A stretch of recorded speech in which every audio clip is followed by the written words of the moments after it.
God's not done with you, even with your broken heart and your wounds and your scars. Even when it lost in his heart and it's falling apart, God's not done with you. It's not over, it's only begun. So don't hide, don't run, 'cause God's not done with you. You's not done writing your story. You guys, I was listening to that just now. I don't know the whole part in it, as you can see how it stopped. I don't know like every word for it, but as I was just now worshiping and listening to that, I just like thought I would start with that. Welcome to the channel. For those who are new, my name is Fransica Brackin John. Welcome to the channel. The Lord would drop this message in my spirit just now, and He said, some individuals will try to curse you if they cannot get, he said, they are under a curse, and because you are blessed and you are walking in you're blessed with your blessed self, they will try to curse you. They will try, instead of saying to themselves that, okay, I want this thing removed off of me because I'm seeing that, okay, I can prosper in this area. It's like I'm under a curse. Instead of saying, you know what, okay, so I need to know how this thing is lifted inside. Instead of trying to curse someone and putting them in the same situation, he said they will try to, excuse me, you guys, they will try to basically, how to say, curse you. He showed me the scribes and the Pharisees, and he showed me when Solomon was ruling, how there was a woman who basically her child had died, right? In sleep, she rolled on her child and she killed her child. And instead of getting up and warning her child and saying and making sure that that does not happen again, she proceeded to go and get the lady that was next to her baby, and basically if she did not get it in the end, she wanted the child to be dead just like her, right? And the Lord said, this is what they are doing in this time. He said, look at the scribes and the Pharisees. He said, when Jesus Christ, when their God, and I'm going to explain this part, their God, they make them their God dead, and Christ walking with his living God. I'm going to explain that. And they was angry because of Christ walking with his living God. What do I mean when I say they make their God dead? The scribes and the Pharisees was heavily connected to the religion of Moses' religion, the Mosaic religion, right? They was heavily connected to that. And because it was heavily connected to that, when Christ come in and he was bringing in the new era, they basically could not, how to say, they were still worshiping under the dead God. When I say a dead God, they had their Lord as something that I could just worship to, and it had no lifestyle or no living behind it, no righteous living behind it. One, and their God could not do anything. He could not raise the dead. He could not do anything. You ever see some individuals, they believe in God and they say they believe in God and they have faith, but they don't really believe in it. It's like, yeah, I believe in God or whatever it is, but if God, if God manifests in this way, they put it off as if it's something else that is not the Lord. It had to be something else. He said these individuals, they believe in God but not really believe in God.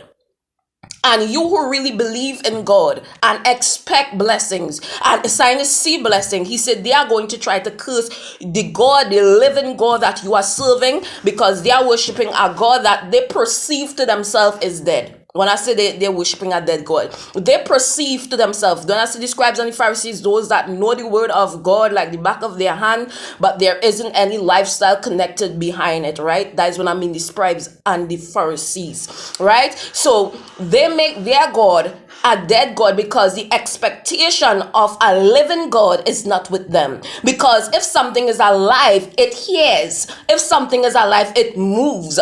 And when they pray to their God, they don't expect the hearing from their God, that their God is listening to their prayer or their God is going to move on their behalf. So when you come now and you expect those things and you see manifestation, they become jealous and angry of that. And instead of asking, how can I have what you have with the Most High God, they will try to basically kill you like they did with Christ. Do you understand what I'm saying? Please tell me you understand that.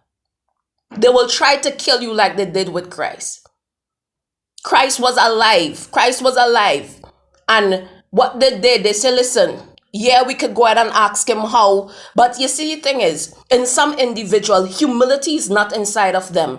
Pride is inside of them. They know that Christ had the authentic God with him because they see a manifestation of his presence moving when Christ tell him to move, when Christ basically lay hand and call the Lord to intercede and to do certain things to individuals. They are basically seeing that. But what they do not, they fear to do and they will not do, they afraid to humble themselves to Christ, because here I am, this big ruler over this much synagogue, and I must humble myself to a little carpenter's child that come out of Nazareth and come here. And yeah, we seen the greatness of the Lord upon him, but I'm me who rule over all these people, and whoever it is must humble down myself so I could have that. Yeah, we know he probably serving the Lord, but pride would not let them humble themselves and ask Christ, how can I have what you have with the Lord? How come I, oh God and my Redeemer, see God move the way how he's moving through you for me?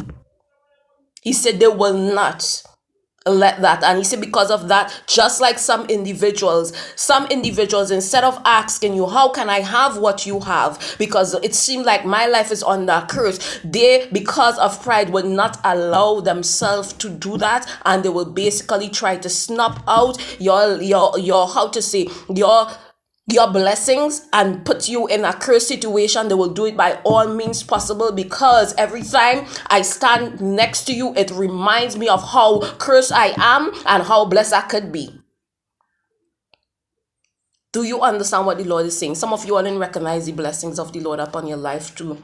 This is why some of you all are thinking to yourself that, oh Lord, and the Lord failed you. He said, oh, if you don't recognize the blessing, the enemy can come in your life and make you feel like you're in a cursed situation when you're not. Start to do some recognizing. This is why we worship the Lord. This is why we say thank you. In the morning, matter of fact, I does kneel down and I pray and I say thank you first, because I recognize there's a need for me to know all the blessings that the Lord have blessed me with, even though if it may be something small.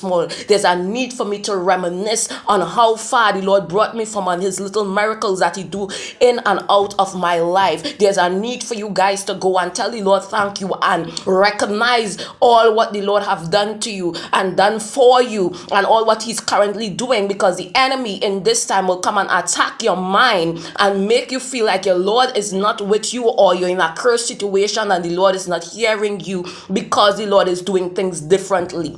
Sometimes the Lord might show up in certain situation in a particular way for you, and you might expect, okay, he's gonna come this way this time, and the Lord might not do it that way that time. He might do it a different way. But guess what? His words say he never fail and he never lies. So those two things, keep it in your head. When the enemy come in like a flood, let the Spirit of the Lord put up a standard.